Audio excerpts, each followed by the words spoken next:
오늘도 부족한 저를 사용하신 하나님께 모든 찬양과 영광을 올려드립니다. 우리 옆에 분과 이렇게 인사해 볼까요? 하나님께서 버티게 하셨습니다. 하나님께서 버티게 하셨습니다. 버티게 하신 은혜라는 제목으로 오늘 여러분들과 함께 말씀을 나누고자 합니다. 우리 2025년 어느덧 마지막 주일을 보내고 있는데요. 한 해의 끝에 서면 우리는 자연스럽게 걸음을 늦추게 되는 것 같아요. 바쁘게 앞만 보고 달려올 때는 보이지 않던 것들이 이제야 하나 둘 마음에 떠오릅니다. 잘한 일보다 미처 하지 못한 일들, 지켜주지 못한 약속들, 참아야 했던 순간들이 더 선명해지죠. 그래서 연말은 스스로를 칭찬하기보다 조용히 자신을 돌아보게 되는 시간인 것 같습니다. 올해를 돌아보면 우리는 생각보다 참 많이 지쳐 있는 것 같습니다. 괜찮은 척 웃어야 했던 날도 있었고, 아무에게도 말하지 못한 채 혼자 견뎌야 했던 시간들도 있었습니다. 기도가 잘 나오지 않던 날도 있었고, 믿음이 있는지조차 헷갈렸던 그런 순간들도 있었습니다. 그래서 솔직히 말하면 올해는 잘 달려온 한 해보다는 포기하지 않고 버텨온 한 해에 더 가깝다고 말할 수 있는 것 같습니다. 앞으로 나아갔다기보다 뒤로 물러서지 않았다는 사실이 더 크게 느껴지는 한 해였습니다. 그럼에도 불구하고 오늘 우리는 이 자리에 서 있습니다. 완전히 무너지지 않았고 모든 것을 내려놓지 않았고 신앙을 포기하지도 않았습니다. 이 사실 하나만으로도 우리는 질문하게 됩니다. 도대체 내가 어떻게 여기까지 올 수 있었을까? 그 질문 앞에서 내가 강해서였다고 말하기는 어렵고 또 내가 잘해서였다고 고백하기도 조심스럽습니다. 오히려 우리는 이렇게 말하게 됩니다.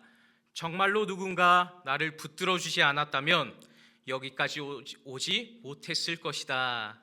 성경은 그 고백을 이미 알고 있습니다. 그리고 오늘 우리에게 이렇게 말해줍니다.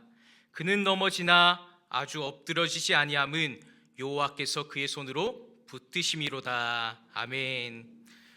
우리는 넘어졌습니다. 흔들렸고 주저앉고 싶었고 몇 번이나 멈춰서고 싶었습니다. 그러나 아주 엎드러지지는 않았습니다. 그 이유는 단 하나입니다. 우리가 끝까지 붙들고 있었기 때문이 아니라 하나님이 먼저 손을 놓지 않으셨기 때문인 줄 믿습니다. 이 시간 우리는 성공을 이야기하려는 것이 아닙니다. 능력을 자랑하려는 것도 아닙니다.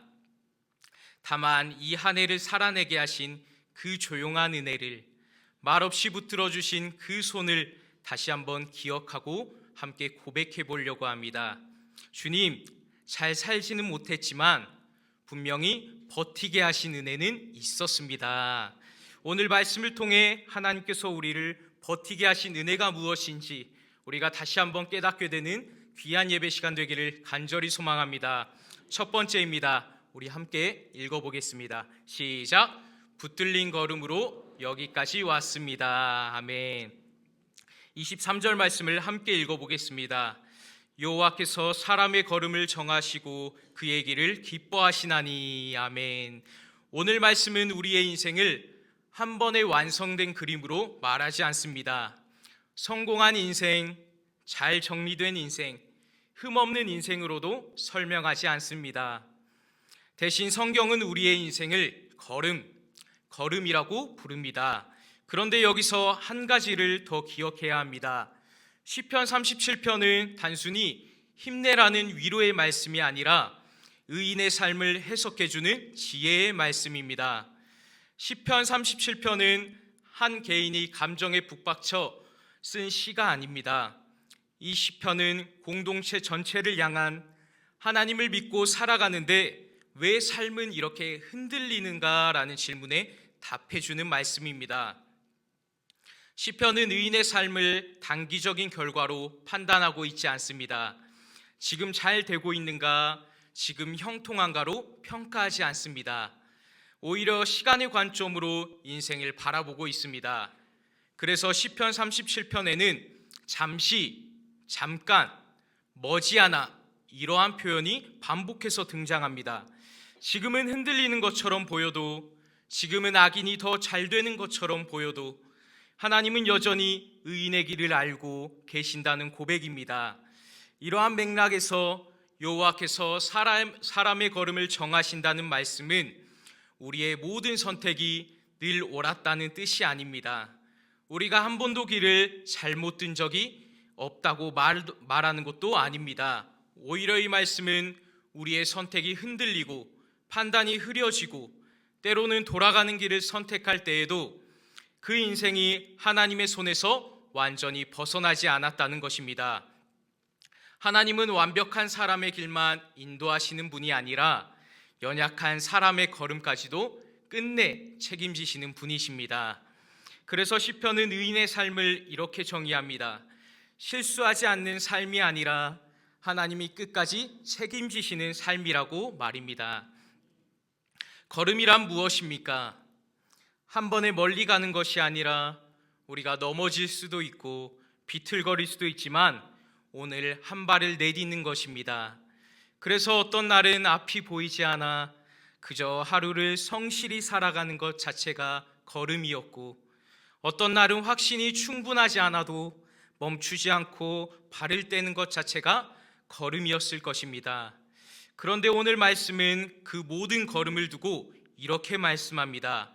여호와께서 사람의 걸음을 정하시고, 우리는 내 길이 맞는지 확신이 없을 때가 있어도 하나님은 길을 잃지 않으셨고, 우리는 내 걸음이 흔들릴 때가 있어도 하나님은 우리의 걸음을 놓치지 않으셨습니다.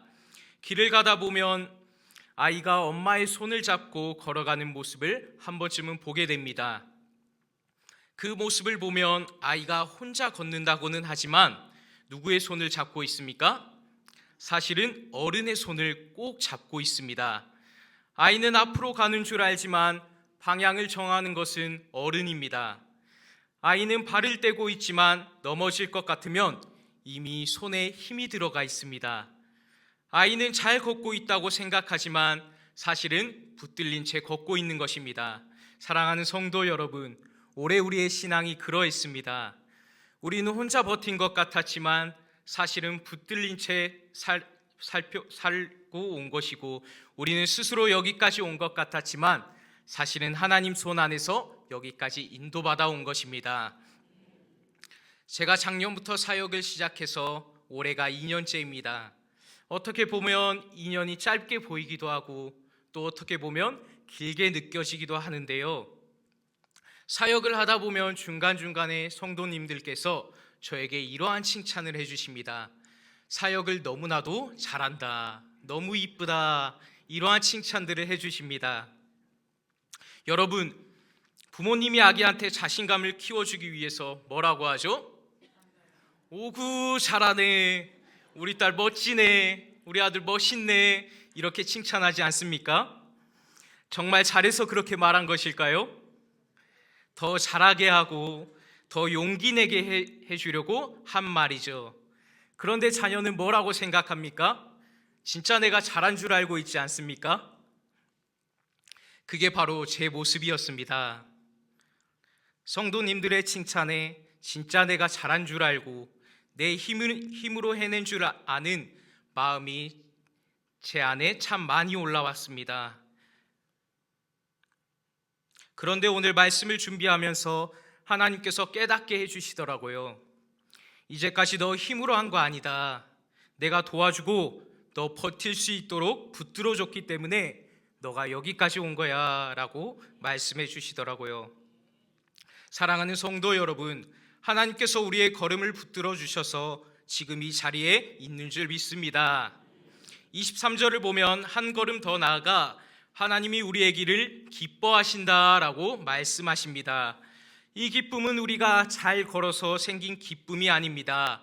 넘어지지 않았기 때문에, 흔들리지 않았기 때문에 기뻐하신 것도 아닙니다. 오히려 이 기쁨은 넘어질 것을 아시면서도 함께 걸어주셨다는 그 기쁨입니다. 중간에 포기할 수 있었지만 끝내 길 위에 남아 있었기에 기뻐하시는 기쁨입니다.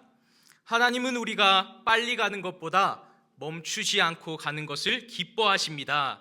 잘 가는 것보다 계속 가고 있는 것을 귀하게 보십니다. 그래서 오늘 우리는 이렇게 우리 삶을 다시 바라볼 수 있습니다. 기도가 깊지 못했던 한 해였어도 기도를 완전히 놓지 않았다면 은혜입니다. 믿음이 흔들렸던 순간이 있어도 신앙을 포기하지 않았다면 은혜입니다. 잘 해낸 것이 없어 보이는 한 해였어도 여기까지 멈추지 않고 왔다면 은혜입니다. 성도 여러분, 올해 우리의 걸음은 반듯하지 않았을지도 모릅니다. 속도가 느렸을 수도 있고 방향이 헷갈렸을 수도 있었습니다. 그러나 분명한 사실 하나는 이것입니다. 그 걸음은 혼자의 걸음이 아니었습니다. 붙들린 걸음이었습니다. 그래서 우리는 이렇게 고백할 수 있습니다. 주님, 제가 길을 잘 알아서 온 것이 아니라 주님이 제 걸음을 붙들어 주셔서 여기까지 올 수 있었습니다.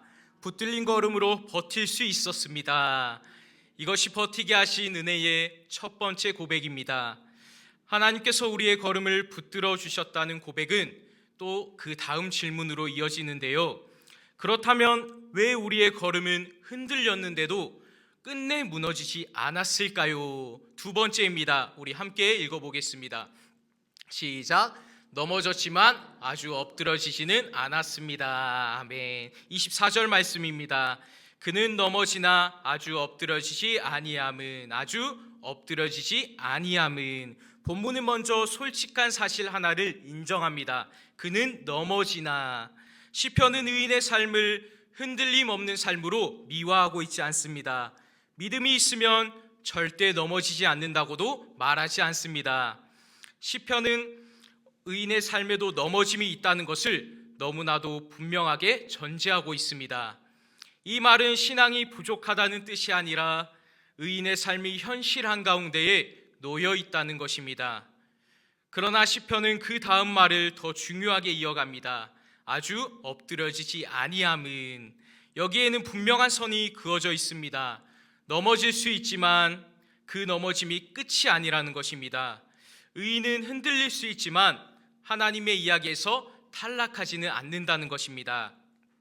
넘어짐은 의인의 정체성을 지우지 못하고 하나님의 선택을 취소시키지도 못합니다.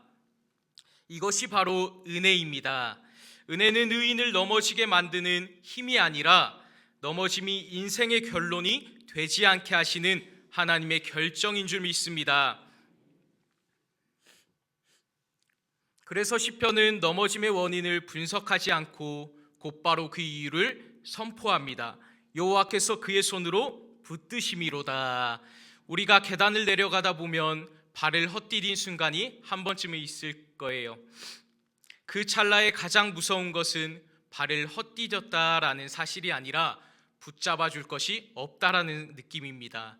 그런데 옆에서 누군가가 팔을 잡아준다면 어떻습니까?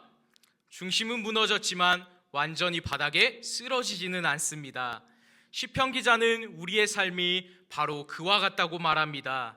넘어질 순간은 있었지만 하나님이 손을 거두지 않으셨기 때문에 아주 엎드려지지 않았다는 것입니다.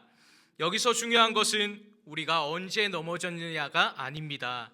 누가 그 순간에 손을 잡고 있느냐는 것입니다.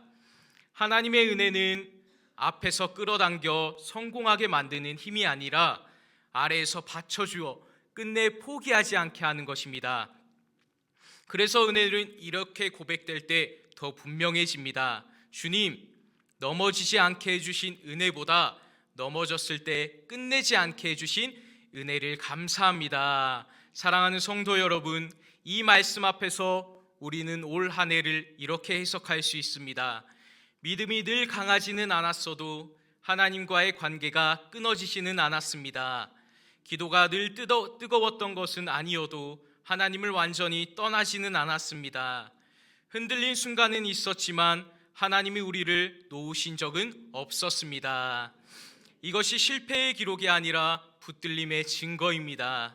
우리가 버틴 이유는 강해서가 아니라 하나님이 아주 엎드려지지 않게 하셨기 때문입니다. 그래서 오늘 우리는 이렇게 고백할 수 있습니다. 주님, 넘어졌던 순간은 분명히 있었지만 끝내 무너지지 않게 하신 주의 손이 분명히 있었습니다. 이것이 버티게 하신 은혜의 두 번째 고백입니다. 사랑하는 성도 여러분, 우리가 넘어졌지만 아주 엎드러지지 않았다는 고백은 여기서 멈추지 않습니다. 이제 질문은 이것입니다. 그렇다면 하나님은 언제까지 우리를 붙드시는 것인가? 오늘 시편은 그 질문에 대해 단호하게 대답합니다. 세 번째입니다. 함께 읽어보겠습니다. 시작. 하나님은 끝까지 손을 놓지 않으십니다. 아멘. 우리가 24절을 다시 한번 볼까요? 그는 넘어지나 아주 엎드러지지 아니함은 여호와께서 그의 손으로 붙드심이로다. 여호와께서 그의 손으로 붙드심이로다. 아멘. 본문은 하나님의 은혜를 설명할 때 감정이나 분위기로 말하지 않습니다. 관계의 지속성으로 말하고 있습니다. 여기서 붙드신다는 말은 잠깐 도와주고 돌아서는 행동이 아닙니다. 위험할 때만 개입하는 일시적인 개입도 아닙니다. 이 표현 속에는 언약을 맺으신 하나님이 그 관계를 끝까지 책임지신다는 뜻이 담겨 있습니다. 성경에서 하나님이 손을 붙드신다는 표현은 감정의 언어가 아니라 결단의 언어입니다. 하나님은 너가 잘하면 내가 붙들겠다라고 말씀하지 않으셨습니다. 오히려 내가 너를 붙들겠다라고 먼저 말씀하신 분이십니다. 이것이 바로 언약입니다. 언약은 인간의 상태에 따라 흔들리는 계약이 아니라 하나님이 스스로를 묶으시는 약속입니다. 그래서 우리의 신앙은 우리 손의 힘에 달려있지 않고 붙드시는 하나님의 신실하심에 달려있는 줄 믿습니다. 시편 37편 전체를 보면 이 말씀은 의인에게 주어진 막연한 위로가 아닙니다. 말씀은 의인은 반드시 복을 받고 악인은 결국 사라진다는 하나님의 질서를 선포하면서 그 과정 가운데에 의인이 흔들릴 수 있음을 현실적으로 인정하고 있습니다. 그러나 시편은 분명히 선을 긋습니다. 의인이 흔들릴 수는 있어도 하나님의 손에서 빠져나가지는 않는다는 것입니다. 한번 우리가 다리를 떠올려 보시길 바랍니다.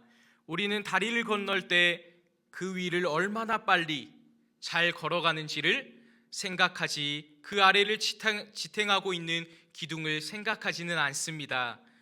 비가 오든 사람이 많이 오르든 무거운 하중이 반복해서 실리든 기둥은 말없이 그 자리를 지키고 있습니다. 사람들은 다리가 멀쩡할 때는 기둥을 떠올리지 않지만 기둥이 무너지면 그 위의 모든 길은 함께 무너집니다. 사랑하는 성도 여러분, 우리가 걸어온 이 한 해의 삶은 우리의 결단이나 의지 위에 놓여 있었던 것이 아니라 하나님의 보이지 않는 그 붙드심 위에 놓여 있었습니다. 성경이 말하는 은혜는 필요할 때 도와주는 도움이 아닙니다. 은혜는 하나님께서 시작하신 관계를 끝까지 보존하시는 능력입니다. 우리는 보통 은혜를 말할 때 무엇이 달라졌는지를 먼저 떠올리게 됩니다. 문제가 해결되었고 길이 열렸고 상황이 더 나아졌다는 이야기 말입니다. 그러나 성경이 말하는 은혜는 그보다 훨씬 깊습니다. 성경의 은혜는 삶이 흔들리지 않게 붙잡아두는 힘이며 신앙이 사라지지 않게 지켜내는 능력입니다. 그래서 은혜는 삶을 편하게 만드는 도구가 아니라 삶을 끝까지 지속하게 만드는 하나님의 의지입니다. 시편 37편이 말하는 붙드신다는 표현은 하나님이 우리를 불쌍히 여겨 잠시 도와주신다는 말이 아닙니다. 이 말 속에는 언약을 맺으신 하나님이 그 관계를 포기하지 않으신다는 뜻이 담겨 있습니다. 언약이란 인간의 상태에 따라 유지되는 계약이 아니라 하나님이 스스로를 묶으시는 약속입니다. 그래서 우리의 신앙은 우리 손의 힘에 달려있지 않고 붙드시는 하나님의 신실하심에 달려있는 줄 믿습니다. 이 고백은 한 해의 끝에서 우리에게 아주 중요한 질문 하나를 던지고 있습니다. 내년에는 더 잘 될까? 이러한 질문이 아니라 내년에도 이 손 안에 머물 것인가? 라는 질문을 던지고 있습니다. 상황은 달라질 수 있고 환경은 변할 수 있고 우리의 형편은 더 어려워질 수 있습니다. 그러나 한 가지는 분명합니다. 해가 바뀌어도 붙드시는 하나님의 손은 바뀌지 않는 줄 믿습니다. 그래서 우리는 새해를 두려움으로 맞이하지 않고 신뢰로 맞이할 수 있습니다. 불안이 아니라 확신으로 한 해를 건너갈 수 있습니다. 사랑하는 성도 여러분, 이제 우리는 한 해의 끝에서 이렇게 신앙을 다시 정의할 수 있습니다. 신앙은 흔들리지 않는 상태가 아니라 흔들려도 관계가 끊어지지 않는 것입니다. 신앙은 넘어지지 않는 삶이 아니라 넘어져도 하나님 손안에 남아있는 삶입니다. 그래서 오늘 우리는 이렇게 고백할 수 있습니다. 주님, 제가 주님을 끝까지 붙들 자신은 없지만 주님이 저를 끝까지 붙드신다는 사실만은 분명히 알겠습니다. 이 고백이 우리의 오늘을 지탱했고 내일을 향한 소망이 됩니다. 이것이 버티게 하신 은혜의 세 번째 고백입니다. 사랑하는 성도 여러분, 오늘 우리는 시편 37편 말씀을 통해 우리의 한 해를 이렇게 정리했습니다. 우리는 붙들린 걸음으로 여기까지 왔고 넘어졌지만 아주 엎드러지지는 않았고 그 모든 시간 속에서 하나님은 끝까지 손을 놓지 않으셨다는 사실입니다. 이 세 가지 고백은 서로 다른 이야기가 아닙니다. 모두 하나의 고백으로 모입니다. 바로 버티게 하신 은혜였습니다. 우리가 잘 선택해서 여기까지 온 것이 아니라, 우리가 늘 믿음이 좋아서 버텨낸 것이 아니라 하나님이 우리의 걸음을 책임지셨기 때문에 오늘 우리가 이 자리에 서 있는 줄 믿습니다. 버티게 하신 은혜입니다. 버티게 하신 은혜입니다. 이제 우리는 이 고백을 안고 한 해의 마지막 주일을 보내길 원합니다. 내년이 더 쉬울지 내년이 더 어려울지는 우리가 알 수 없습니다. 그러나 한 가지는 분명히 알 수 있습니다. 하나님의 손은 여전히 우리를 붙들고 계신다는 것입니다. 오늘 우리를 붙드신 그 손이 내년에도, 우리가 흔들릴 때도, 우리가 다시 넘어질 때도 여전히 우리를 붙들고 계실 것입니다. 그래서 우리는 두려움이 아니라 신뢰로, 불안이 아니라 확신으로 새해를 맞이할 수 있습니다. 2025년 얼마 남지 않은 날, 우리는 이렇게 고백하며 나아가길 원합니다. 잘 해냈다는 고백 대신 여기까지 인도하셨다는 감사로, 나는 부족했다는 자책 대신 그럼에도 붙드셨다는 은혜로, 내년은 더 잘해야지라는 다짐 대신 내년에도 이 손을 의지하겠다는 믿음으로 나아가시길 간절히 소망합니다. 올해 우리가 붙들었던 것이 아니라 붙들림을 받았다는 사실을 우리가 마지막으로 가슴에 새기며 곧 다가올 송구영신 예배를 통해 버티게 하신 주님의 은혜를 우리가 다시 한번 기억하며 2025년 하나님께 올려드리며 마무리하시는 저와 여러분이 되시길 간절히 소망합니다. 기도하겠습니다.